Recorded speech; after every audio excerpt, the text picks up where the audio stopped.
दोस्तों, sun, planet, satellite, galaxy, comets, asteroids, meteoroids, घबराइए मत। मैं आपको आज का आपका हॉरोस्कोप नहीं बताने वाला। दरअसल मैं बात कर रहा हूँ यूनिवर्स की। दोस्तों, सूर्य, ग्रह, तारे, पृथ्वी, उल्कापिंड, धूमकेतु, ये सभी मिलकर आपका बनते हैं यूनिवर्स। तो चलिए आज के वीडियो में जानते हैं कि ये जो यूनिवर्स है ये कैसे बना।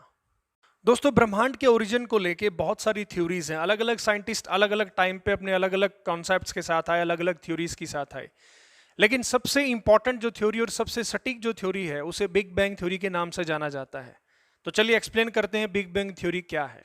इन्होंने कहा कि 13.7 बिलियन ईयर्स अगो, यानी कि 13.7 करोड़ साल पहले यह बिग बैंग हुआ और इसी के बाद पूरे यूनिवर्स का निर्माण हुआ। अपनी इस थ्योरी में इन्होंने सबसे पहली बात कही कि पूरा का पूरा जो यूनिवर्स है ये एक सिंगल एटम था जिसका अनइमेजिनेबल छोटा साइज था। मतलब पूरा का पूरा यूनिवर्स सिंगल एक एटम था, एक छोटी सी गेंद के रूप में।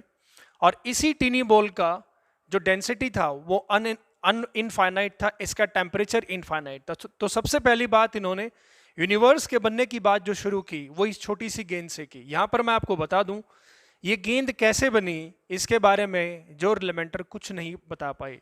ना इससे पहले के बारे में कुछ बताया, हाँ इसके बाद के बारे में बहुत कुछ बताया।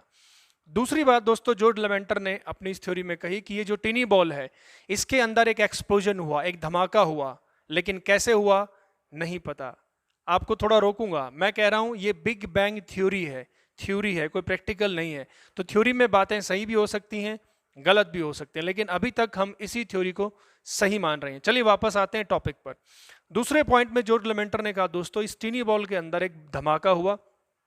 धमाका होने की वजह से जितना भी मैटर उस टीनी बॉल के अंदर था वो पूरे यूनिवर्स में फैल गया। धमाका होने के जस्ट 1 सेकंड के अंदर अंदर कुछ एनर्जी मैटर और एंटी मैटर में कन्वर्ट हो गई।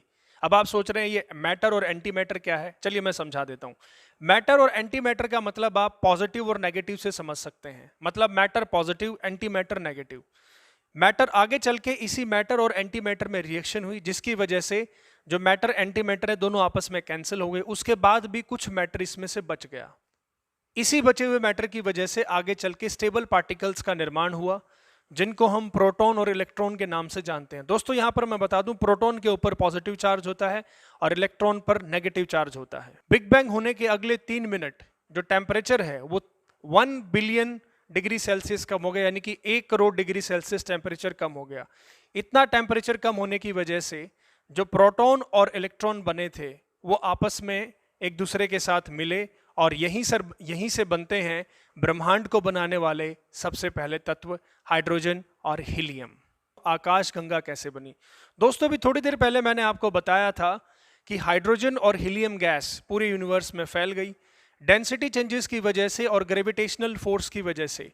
ये जो हाइड्रोजन गैस के छोटे छोटे जो क्लाउड्स बने ये आपस में एक दूसरे के साथ फॉर्म होने लगे और एक पूरा का पूरा हाइड्रोजन, हीलियम और डस्ट पार्टिकल्स का पूरा एक क्लाउड बन गया। इसी क्लाउड को मैं यहां पर एक नाम दूंगा जिसे कहते हैं नेबुला। दोस्तों यही नेबुला गैलेक्सीज के बनने की पहली स्टेज है। मतलब कहने का यह है कि बिग बैंग के बाद ये जो हाइड्रोजन और हीलियम ग्रेविटेशनल फोर्स और डेंसिटी की वजह से इकट्ठा हो रहे हैं, एक क्लाउड बन रहे हैं जिसके अंदर हाइड्रोजन, हीलियम और डस्ट है, यही आगे जाके एक नेबुला का फॉर्म ले लेता है और इसी नेबुला को हम कहते हैं the first formation stage of a Galaxy. दोस्तों गैलेक्सी क्या चीज है? गैलेक्सी हाइड्रोजन गैस का एक बादल है, ठीक है। और एक गैलेक्सी के अंदर बहुत सारे स्टार्स हो सकते हैं, या यूं कहिए a galaxy as a large group of stars. दोस्तों इस तरीके से पूरे यूनिवर्स में 10⁻11 टोटल गैलेक्सीज बनी। इलेक्ट्रॉन और प्रोटॉन बने और इनसे हाइड्रोजन और हीलियम बनी और हाइड्रोजन और हीलियम के क्लाउड्स बने जिसे हम नेबुला या आकाशगंगा या गैलेक्सी कह रहे हैं।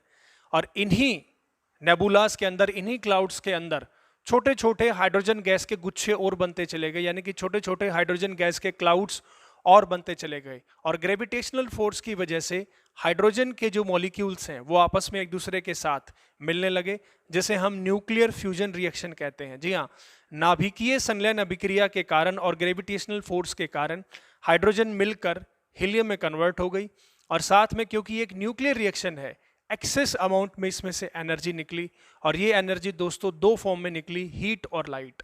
और आप अच्छे से समझते हैं कि हमारी पृथ्वी पर हीट और लाइट का सबसे बड़ा सोर्स क्या है? बिल्कुल सही कहा आपने, सन। तो इस तरीके से न्यूक्लियर फ्यूजन रिएक्शन और ग्रेविटेशनल फोर्स की वजह से स्टार्स बने। तो total stars my friends universe के अंदर है 10⁻²2। तो अब आप समझ गए हैं यूनिवर्स कैसे बना, आकाशगंगा कैसे बनी और स्टार्स कैसे बने। चलिए अब जानते हैं ग्रह कैसे बने, क्योंकि यही ग्रह आपकी जिंदगी में उथल पुथल करते हैं, ऐसा मैंने कहीं से सुना था। तो बिना आपसे 21 और 51 रुपए लिए चलिए अब आपको बताता हूं आपके ग्रह कैसे बने, यानी कि सौर मंडल के अंदर जो 8 प्लैनेट्स हैं वो कैसे बने। दोस्तों ये बात बिल्कुल सही है कि प्लैनेट से के बनने से पहले स्टार्स बने हैं। 5 to 6 करोड़ साल पहले जो है स्टार्स बने हैं। तो अब जानते हैं प्लैनेट्स कैसे बने। दोस्तों प्लैनेट्स के बनने की कहानी भी कुछ कुछ स्टार्स के जैसे ही है। उस हाइड्रोजन गैस के नेबुला के अंदर जिसमें स्टार्स बने थे, उन्हीं स्टार्स में ग्रेविटेशनल फोर्स की वजह से जो हीलियम जो मैटर है वो सेंटर की तरफ कॉन्सेंट्रेट हो गया और जिसकी वजह से वहाँ पे एक कोर का निर्माण हुआ, एक करोड यानी कि सेंटर पॉइंट का निर्माण हुआ। इसी सेंटर पॉइंट के चारों तरफ हाइड्रोजन, हीलियम और डस्ट पार्टिकल्स इकट्ठे हुए और एक डिस्क की शेप में आ गए। जैसे सीडी के एग्जांपल से आप समझ सकते हैं, सीडी का जो बीच का सेंटर पॉइंट है उसे कोर समझ लीजिए और उसके बाहर जो आपको सर्कल दिखाई दे रहा है इसको आप समझ लीजिए कि ये हाइड्रोजन, हीलियम और डस्ट पार्टिकल्स का एक क्लाउड है। धीरे धीरे ये क्लाउड्स कंडेंस हुए और ये कन्वर्ट हो गए प्लैनेस्टिमल्स में। यही प्लैनेस्टिमल्स जिनको ग्रहाणु कह देते हैं, ग्रह अणु यानी कि ग्रह का छोटा अणु, धीरे धीरे यही ग्रहाणु आपके आपस में मिलने लग गए और मिलके धीरे धीरे अट्रैक्शन फोर्स की वजह से या कोहेजन फोर्स की वजह से ये धीरे धीरे इन्होंने बड़े हुए और शेप ले ली प्लैनेट्स की। नहीं समझे? दोबारा समझा देता हूँ। प्लैनेट्स का बनने का प्रोसेस लगभग स्टार्स के जैसा ही है। फर्क सिर्फ इतना ही है कि प्लैनेट्स जो बने हैं वो gravitational force, extreme gravitational force की वजह से बने हैं और उसी नेबुला के अंदर बने हैं जहाँ पर स्टार्स बने थे। या यूँ कह लीजिए कि कुछ स्टार्स के अंदर जो सेंटर पॉइंट है वो कोर में कन्वर्ट हो गया और इसी कोर के बाहर आपका हाइड्रोजन और हीलियम और डस्ट पार्टिकल्स का जो क्लाउड है वो इकट्ठा हो गया। यही क्लाउड डिस्क की शेप में इकट्ठा हो गया और धीरे धीरे ये डिस्क घूमने लग गई, ठंडा हुआ। क्योंकि आप समझते हैं, अब आप सोच रहे होंगे कि घूमने से कोई चीज़ ठंडी कैसे हो सकती है। अगर आपको गर्म दूध ठंडा करना है तो पतीले में डालकर अगर आप ऐसे हिलाएंगे तो ठंडा होगा भाई। तो इसी तरीके से ये जो क्लाउड है ये कंडेंस हुआ और कंडेंस होने की वजह से छोटे छोटे ग्रहणुओं की फॉर्म में ये चला गया, जिसको प्लांटेस्टिमल्स कहा जाता है। यही ग्रहणु आगे जाके कोहेजन फोर्स की वजह से इकट्ठा होते चले गए और धीरे धीरे पूरे के पूरे प्लैनेट्स आपके बनते चले। दोस्तों इस तरीके से बिग बैंग थ्योरी के अकॉर्डिंग हमारा यूनिवर्स बना, गैलेक्सी बनी, स्टार्स बने, प्लैनेट्स बने।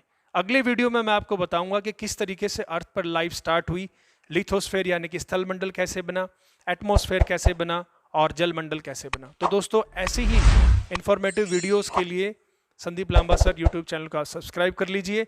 और ये वीडियो आपको कैसे लगी, मुझे ऐसा लगता है कि आपका हो सकता है इसमें कोई डाउट हो तो कमेंट सेक्शन में ज़रूर डाल दीजिएगा। Thank you very much.